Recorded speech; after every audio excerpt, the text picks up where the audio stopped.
యెహోవానగు నేనే, లేకపోతే నేనే నిన్ను పిలిచి నీ చెయ్యి పట్టుకొని ఉన్నాను. స్తోత్రం చెప్పండి అందరు గట్టిగా.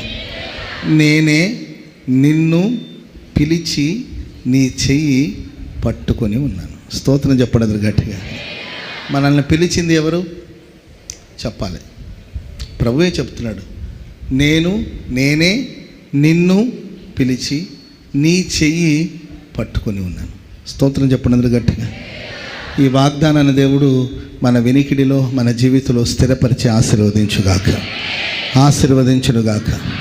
నిన్ను పిలిచింది నేనే, నీ చెయ్యిని కుడి చేతిని పట్టుకున్నది నేను. మన చేతిని ఆయన పట్టుకున్నాడు. ఈ చెయ్యి పట్టుకోవడం అనేది దేనికి సాదృశ్యము అని మనం చూస్తే, చెయ్యి పట్టుకుంటే అదొక భరోసా. స్తోత్రం చెప్పండి అందరు గట్టిగా. హల్లెలూయా. మనం ఒంటరిగా ఉన్నప్పుడు మనం